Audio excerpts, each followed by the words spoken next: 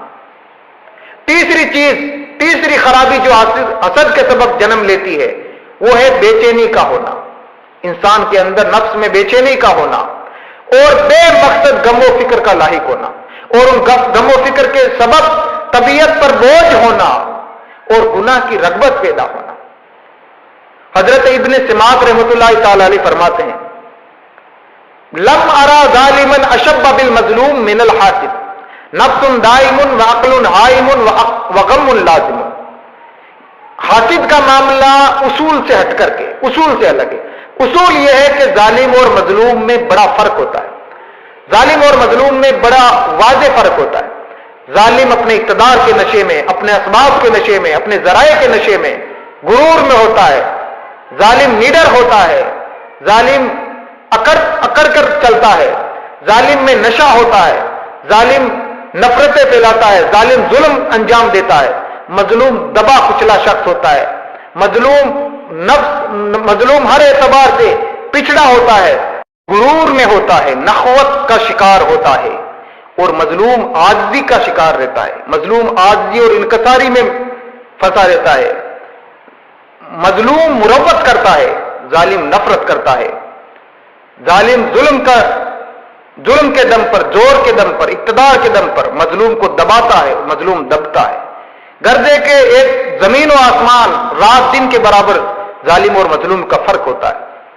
یہ اصول ہے، ہر طرح کا کوئی بھی ظالم ہو، کسی طریقے کا ظالم ہو اور کسی طریقے کا مظلوم ہو، کہیں کا مظلوم ہو، مظلوم اور ظالم کا فرق واضح ہے۔ لیکن حضرت ابن سماک رحمۃ اللہ تعالی علیہ کی اس روایت سے انہوں نے بڑا زبردست انکشاف فرمایا۔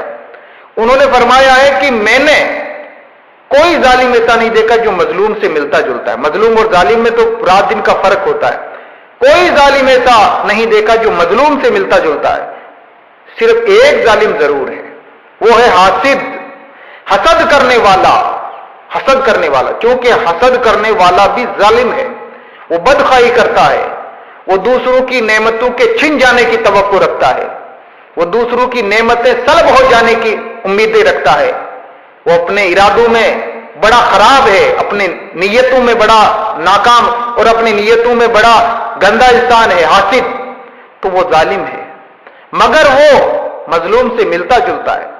دوسرے جتنے ظالم ہیں وہ مظلوم سے بڑے الگ تھلگ ہوتے ہیں، مظلوم اور ظالم کا رتبہ الگ الگ ہوتا ہے، لیکن یہ ظالم حاسد ایک ایسا ظالم ہے جو مظلوم سے ملتا جلتا ہے۔ فرمایا لم ارا ظالمن اشب بالمظلوم من الحاسد، حاسد سے بڑھ کر میں نے مظلوم سے ملتا جلتا ظالم نہیں دیکھا جو مظلوم سے ملتا جلتا ہے۔ کیوں؟ اس لیے کہ مظلوم کی علامتیں کیا ہوتی ہیں؟ مظلوم افسردہ طبیعت رہتا ہے، مظلوم پریشان خیال رہتا ہے، مظلوم ہر وقت غم اور فکر میں، مصیبت میں مبتلا رہتا ہے۔ تو یہ جو ظالم ہے حاسد، یہ بھی بس اسی طرح کی صفات میں گم رہتا ہے، کیونکہ اس کی فطرت ہے دوسروں کی نعمتوں کے جلن کے سبب دوسروں کی نعمتوں کے چھن جانے کی توقع کرنا۔ تو یہ صفات ہی ایسی ہیں کہ جس کے سبب وہ خود اپنے لیے ہی ہلاکت کے بیج بو رہا ہے۔ تو جو حاسد کی نشانیاں ہیں وہ نشانیاں بالکل مظلوم کی نشانیاں کی جیسی ہیں۔ تو باقی ظالم اور مظلوم کا الگ الگ مقام ہوتا ہے، لیکن یہ جو حاسد ہے، حاسد جو ہے یہ ایک ظالم ہوتے ہوئے بھی مظلوم کے مشابہ ہے۔ فرمایا یہ افسردہ طبیعت رہتا ہے، یہ دنیا کے غم میں ملوث رہتا ہے، یہ پریشان خیال رہتا ہے۔ اس سے بڑھ کر کیا ہوگا کہ وہ اپنے لیے ہی مصیبت مول لے رہا ہے، وہ خدا سے لڑائی لیتا ہے،